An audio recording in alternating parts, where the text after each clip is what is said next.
পঞ্জাবৰ খেতিয়কৰ তুলনাত আমাৰ অসমৰ খেতিয়কৰ পিছপৰি থকা নাই। এই চাওক, আজি মই খাৰেধাৰাৰ অঞ্চলত খেতি পথাৰত উপস্থিত আছোঁ, সোণালী ধানৰ মাজত উপস্থিত আছোঁ। আৰু তাত এই অঞ্চলত এইজন এজন খেতিয়ক, এইজনে অত্যাধুনিক মেচিনেৰে ধান কাটি আছে এনেকৈ। পঞ্জাবৰ খেতিয়কৰ তুলনাত আমাৰ অসমৰ খেতিয়কক কোনো গুণে পিছ পৰি থকা নাই। আজি মই খাৰেধাৰাৰ ওচৰেৰে এইটো ৰাস্তাইদি গৈ থকাতে দেখা পালোঁ এই খেতিয়ক এইজন খেতিয়কে সুন্দৰ এই অত্যাধুনিক মেচিনেৰে ধান কাটি আছে।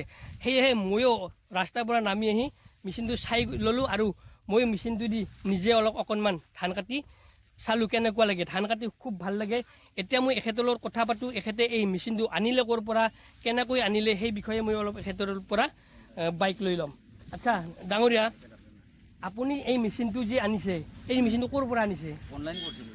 অনলাইনৰ পৰা আনিছে? অনলাইনৰ পৰা আনিছোঁ। কিমান পৰিল দাম? 10,000। 10,000। এখেতে এই মেচিনটো অনলাইন জৰিয়তে আনিছে, অনলাইনৰ জৰিয়তে আনিছে।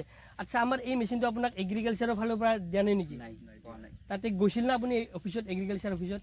এনেকৈ আগতে যোগাযোগ কৰিছিলোঁ, কিন্তু পোৱা যোৱা নাই আৰু।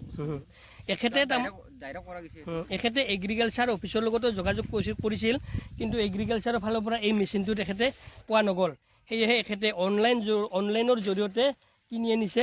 আপোনাৰ নামটো কি আছিল? মহন্ত বড়ো। মহন্ত বড়ো। ঘৰ ক'ত?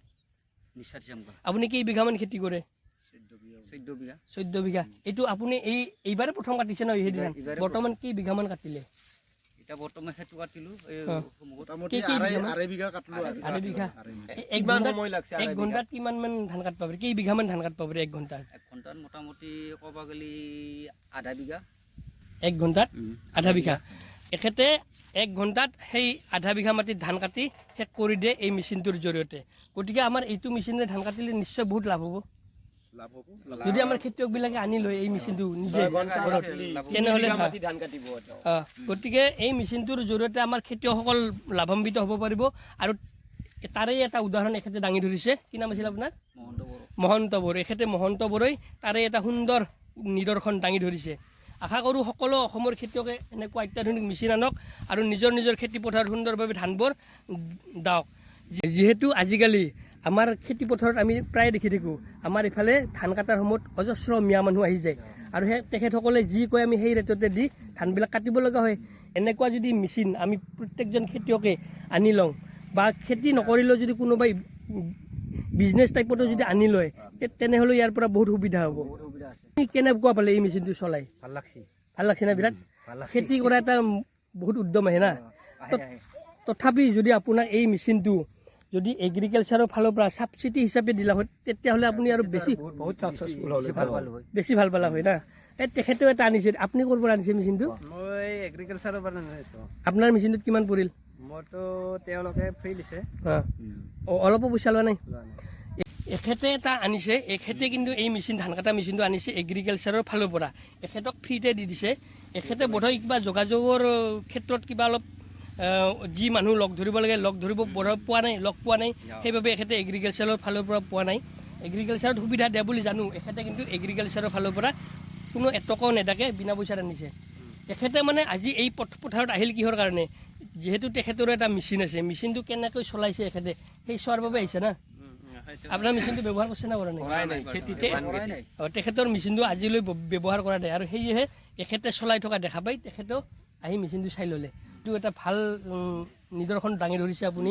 আৰু এইটোৰ জৰিয়তে আপোনাক চাই আৰু যাতে 10জন আপোনাৰ লগত এনেকৈ খেতিয়ক আগুৱাই আহে, তাৰ বাবে আমি কামনা কৰিছোঁ না। কি কয় আপোনালোকে? ভাল কথা কৈছে আপুনি। আপোনাৰ ঘৰ ক'ত? মোৰ ঘৰ নিত্যানন্দ। এখেতৰো নিত্যানন্দৰ পৰা এনেকৈ এই ৰাস্তাটোত আহি থাকোঁতে মই দেখিও মোৰ ভাল লাগছে, এইকাৰণে ময়ো চাই বৰ ভাল পাইছোঁ। পাইছে না? এখেতক আৰু বহুত ধন্যবাদ দিছোঁ। এখেতক মোৰ ফালৰ পৰা বহুত ধন্যবাদ দিছোঁ। আমি ওচৰৰে 3 কিলোমিটাৰ দূৰ হয়। এনেকুৱা সুন্দৰ নিদৰ্শন থকা খেতিয়ক আমাৰ মাজত আগুৱাই আহিব লাগে, আৰু আমাৰ অসমৰ খেতিয়কবিলাকক সুন্দৰভাৱে এনেদৰে আগুৱাই নিয়াটো মই বিশেষ প্ৰয়োজন বুলি ভাবোঁ।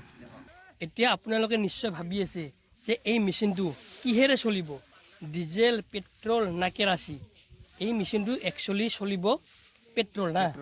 এই মেচিনটো পেট্ৰলেৰে চলোৱা হয়। কিন্তু অকল পেট্ৰল ভৰালে নহ'ব, এই মেচিনটোত আৰু ভৰাব লাগিব আপোনাৰ এই টুটি।